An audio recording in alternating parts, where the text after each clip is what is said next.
সবচেয়ে লজ্জার বিষয়, এবারের জাতীয় সংসদ নির্বাচনে ভোট দিয়েছে মানুষ দুইটি। কয়টা ভোট দিয়েছে? একটা কি?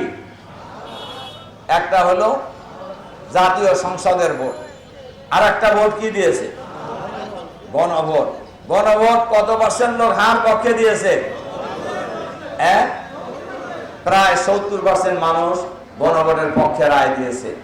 এই সরকার পার্লামেন্টে সংখ্যাগরিষ্ঠতার জোরে, গায়ের জোরে, বিরোধী দলের আপত্তি থাকার পরেও তারা এই গণভোটের রায় বাতিল করে দিয়েছে। আমরা ধিক্কার জানাই আজকে তাদেরকে। যারা গণভোট মানে না, তারা কি জুলাই বিপ্লবকে মানে? যারা গণভোট মানে না, তারা কি জুলাই বিপ্লবকে স্বীকার করে? যদি স্বীকার করতেন তাহলে তো আপনারা গণভোট বাতিল করতেন না, তাহলে তো মানবাধিকার কমিশন অধ্যাদেশ বাতিল করতেন না, তাহলে তো দুর্নীতি দমন কমিশন অধ্যাদেশ বাতিল করতেন না, তাহলে তো খুন গুম কমিশন বাতিল করতেন না, তাহলে তো স্বাধীন বিচারালয়ে এই কমিশন আপনারা স্বাধীন বিচারালয়ে, আলাদা স্বাধীন বিচারালয়, সুপ্রিম কোর্টের এরা আপনারা বাতিল করতেন না। এগুলি বাতিল করলেন কেন? এগুলো বাতিলের অর্থ হইল সব কিছু দলীয়করণ করলেন। দলীয়করণ করা হইতেছে না? সমস্ত বিশ্ববিদ্যালয়ের ভাইস চ্যান্সেলর দলীয়করণ দলীয়ভাবে নিয়োগ দেওয়া হয়েছে। সমস্ত পৌরসভা, সিটি কর্পোরেশন, জেলা পরিষদ এই সব দলীয়ভাবে নিয়োগ দেওয়া হয়েছে।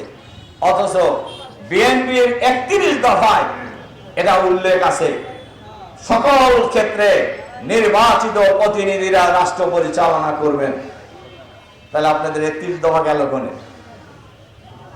সংগ্রামী ভাই এবং বন্ধুগণ, এজন্য আমি আজকের এই সমাবেশে আমি আহ্বান জানাবো, ফ্যাসিবাদের দোষক সরকারের ভিতরে বাইরে যারা আছে তাদেরকে চিহ্নিত করতে হবে, তাদেরকে গ্রেফতার করতে হবে, তাদেরকে শাস্তির আওতায় আনতে হবে।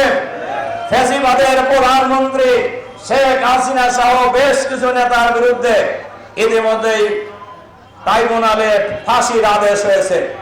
তাদেরকে দেশে ফিরিয়ে আনতে হবে, ফাঁসির রায় কার্যকর করতে হবে। আমাদের নেতাদেরকে ফাঁসি দেওয়া হয়েছে আজকে, আগামীকাল আজকে ফাঁসির রায় হয়েছে ট্রাইব্যুনালে, আগামীকাল রিভিউ ডেট দিয়েছে। দিনের বেলায় রিভিউ রিজেক্ট হয়ে গেছে, রাতের বেলা ফাঁসি কার্যকর হয়েছে। এখন দেরি হয় কেন? এখন দেরি হয় কেন?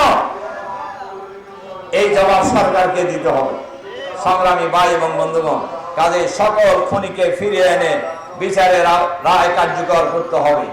আর এই সরকারকে আমরা পরিষ্কারভাবে বলতে চাই, নির্বাচনে ইলেকশন ইঞ্জিনিয়ারিং হয়েছে, এরপরেও আমরা নির্বাচনের রায় মেনে নিয়েছি। এই দেশকে গণতান্ত্রিক ধারায় ফিরিয়ে আনার জন্য এটার মানে আমাদের দুর্বলতা মনে করেন না।